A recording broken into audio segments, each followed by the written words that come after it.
Hola, ¿cómo están? Mi nombre es Pablo Muga, soy estudiante de la Universidad Señor de Zipac, estudio la carrera de estomatología y pertenezco a la Facultad de Ciencias de la Salud. El día de hoy, en el presente video, les voy a hablar acerca de un artículo que encontré respecto al tema de las resinas compuestas. Lo primero que vamos a hablar del artículo va a ser su introducción. Bueno, su introducción nos dice que la rica historia asociada al desarrollo de las resinas compuestas tuvo sus inicios durante la primera mitad del siglo XX. En ese entonces, los únicos materiales que tenían color de diente y podían ser empleados como material de restauración estética eran los silicatos.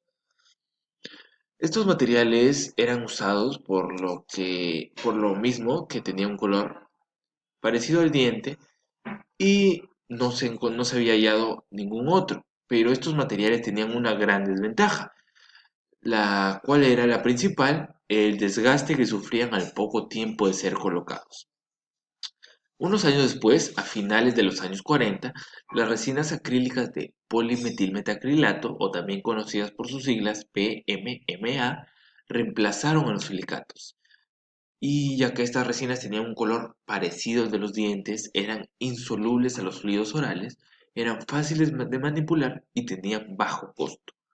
Pero lamentablemente estas resinas acrílicas presentaban baja resistencia al desgaste y presentaban contracción de polimerización muy elevada. Y en consecuencia, por esto presentaban mucha filtración marginal. Bueno, el objetivo del artículo es el de analizar los avances en los materiales de restauración de resina compuesta a través de una exhaustiva revisión de la literatura donde se valoraron aspectos como su composición, su clasificación, sus propiedades físicas y mecánicas, sus aspectos de manipulación y sus tendencias actuales de estos materiales. Pero primero vamos a hablar sobre qué son estas resinas compuestas dentales. Bueno, estas resinas compuestas son una mezcla compleja de resinas polimerizables mezcladas con partículas de rellenos inorgánicos. Y para unir las partículas de relleno a la matriz plástica de resina, es recubierta con silano, el cual es un agente de conexión o acoplamiento. Entre otros aditivos se incluyen en la formulación para facilitar la polimerización, ajustar la viscosidad y mejorar la opacidad radiográfica.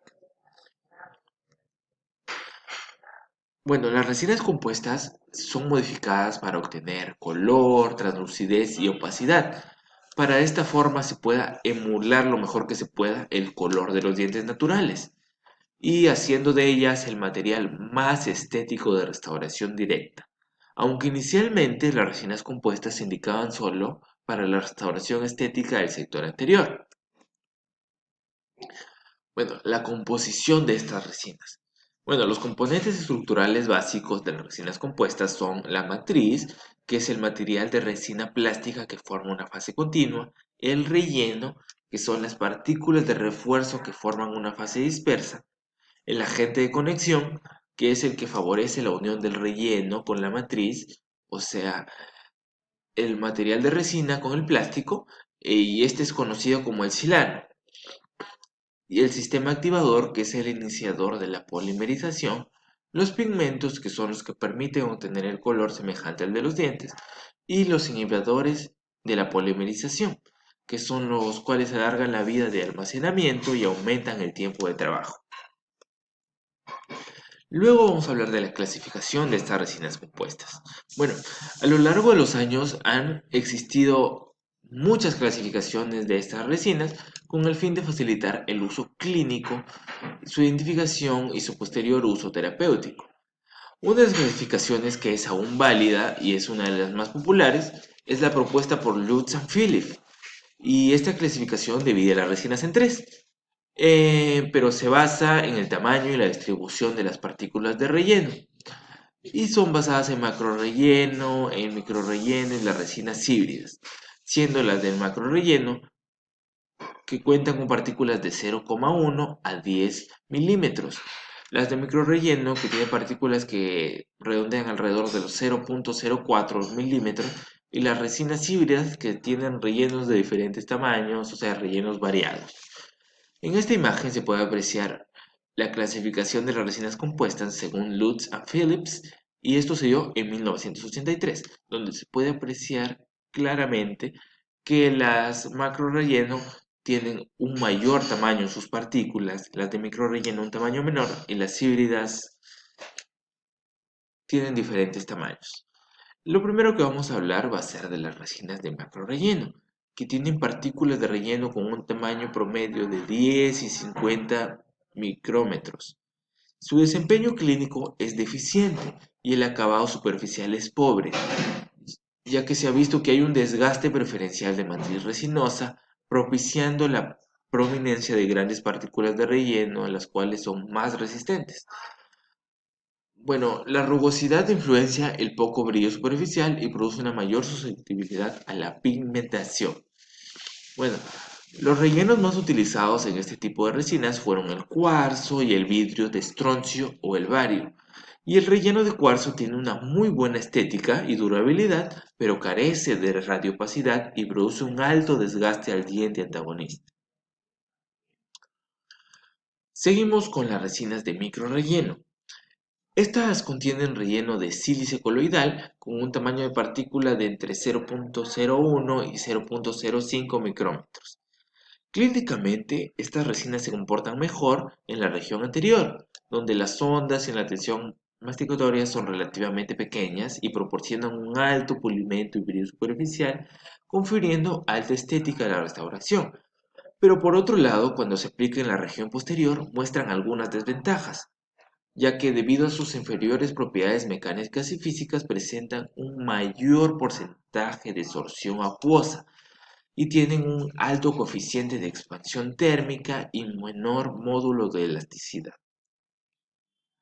Y por último, las resinas híbridas, que estas están reforzadas por una fase inorgánica de vidrios de diferente composición y tamaño en un porcentaje en peso de 60% o más, y cuentan con el tamaño de partículas que oscilan entre 0.6 y 1 micrómetro, y se incorpora un sílice coloidal con un tamaño de 0.0 micrómetro o milímetro.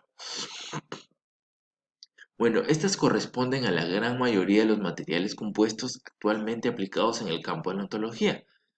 Y los aspectos que las caracterizan son las de disponer de una gran variedad de colores y una capacidad de mimetización con la estructura dental, una menor contracción de polimerización, tienen una baja absorción acuosa, tienen excelentes características de pulido y texturación, tiene una abrasión, desgaste y coeficiente de expansión térmica muy similar al experimentado por las estructuras dentarias, y tienen diferentes grados de opacidad y translucidez en diferentes matices y fluorescencia. Bueno, las propiedades de estas son la resistencia al desgaste, la textura superficial, un coeficiente de expansión térmica, una absorción acuosa y expansión higroscópica, una resistencia a la fractura, un módulo de elasticidad, una estabilidad del color y por supuesto una radiopacidad. Y en conclusión, tenemos que las resinas compuestas han tomado un protagonismo indudable entre los materiales de obturación que se usan mediante técnicas directas. Sus grandes posibilidades estéticas le dan variadas indicaciones terapéuticas que se incrementan gracias a la gran versatilidad que ofrecen. Y por otra parte, al tratarse de materiales cuya retención se obtiene por técnica adhesiva y no depende de un diseño cavitario, la preservación de la estructura dentaria es mayor. Bueno, estas son mis referencias, que es el artículo que encontré que tiene por título Una evolución y tendencias actuales en resinas compuestas. Muchas gracias por su atención, espero que les haya gustado.